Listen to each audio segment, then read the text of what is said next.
श्रीरामांना त्या स्वयंवरात पाठवतात. ऋषी वशिष्ठ हे रामांचे गुरु होते. राम त्या स्वयंवरामध्ये पोहोचतात आणि गांडीव नावाच्या धनुष्याला त्यांनी तोडतात आणि सीतेला पत्नी म्हणून स्वीकार करतात. सीता मिथिलेची राजकुमारी होती म्हणून तिला मैथिली असेही नाव आहे.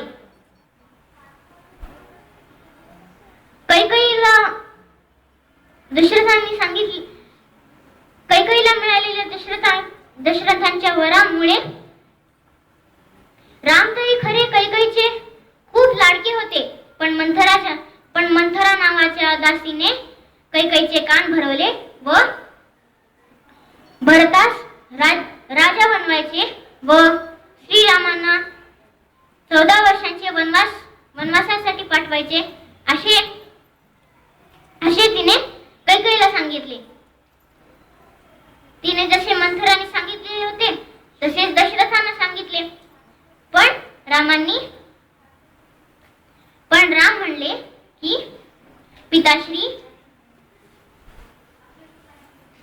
आमचा धर्म आहे की तुम्ही सांगितलेल्या आज्ञेला पूर्ण करणे आमचा धर्म आहे. तुमच्या आज्ञेचे पालन होईल. रामांना वनवासात पाठवणे हे दशरथाला सहन होत नाही आणि ते मरण पावतात. इकडे अयोध्येमध्ये दुःख चालू असते आणि तिकडे वनवासामध्ये श्रीरामांनी स्वतःची एक कुटिया सुद्धा बनवलेली असती. तिथे शूर्पणखा नावाची राक्षसी रामांना विवाहासाठी सांगते, पण राम तरी एक पत्नी होते म्हणून त्यांनी त्याचा अस्वीकार केला. मग शूर्पणखा म्हणती, तू ह्याच स्त्रीमुळे मला नकार देत आहेस ना? जर मी ह्या स्त्रीचा वध केला तर तरी तू माझ्याशी विवाह करशील? मग राम म्हणतात, स्वतःच्या दिवसांमध्ये स्वप्न बघणे सोडून टाक. असे कधीच होणार नाही. मग शूर्पणखा म्हणती, हे सत्य का स्वप्न तूच बघून घे. मग जशी ती सीताला मारणार असते की लक्ष्मण मध्ये येऊन तिचे नाक कापून टाकतात. लक्ष्मण खरे तरी शेषनागांचेच रूप, म्हणून त्यांना खूप क्रोध यायचा. आणि जेव्हा शूर्पणखेनी रावणास सांगितले की भ्राता, त्या राजकुमारांनी माझी नासिका कापून टाकली आहे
लंकेला पळून नेला आहे.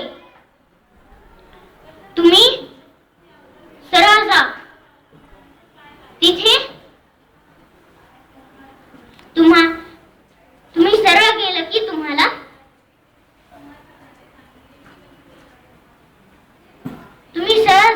तुम्हाला मार्ग नक्कीच मिळेल.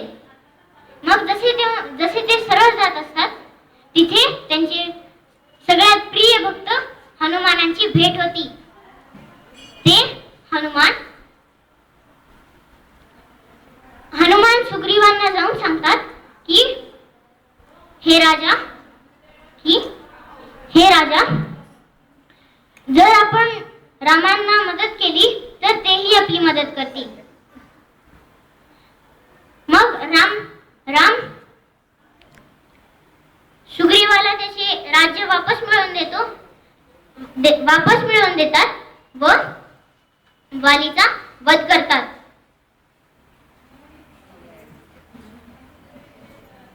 ह्याच्यानंतर खूप दिवस झाले तरीही सुग्रीवाला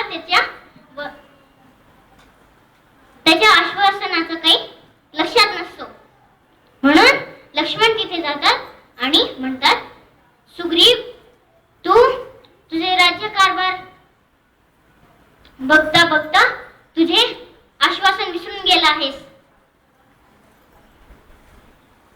मग सुग्रीव हनुमानांना म्हणतो की हनुमान, जाऊन जंगलातले पशूंना व माझ्या वानर सेनेला बोलव. आपण रामांची सहायता करणार आहेत. असे म्हणून ते हनुमान सगळ्या पशूंना व त्यांच्या वानर सेनेला बोलवतात. मग त्या वानर सेनेच्या मदतीमुळे श्रीराम रामेश्वर पासून ते लंकेपर्यंत राम सेतू बांधतात व लंकेत प्रवेश करतात. लंकेत प्रवेश केल्यानंतर रावण सगळ्यात पहिल्यांदा त्याची शक्तिशाली असुरांची सेना पाठवतो. त्याच्यानंतर त्याचा भाऊ कुंभकर्णाला पाठवतो. त्याच्यानंतर त्याचा मुलगा मेघनाथालाही पाठवतो. तरीही राम जिंकत होते.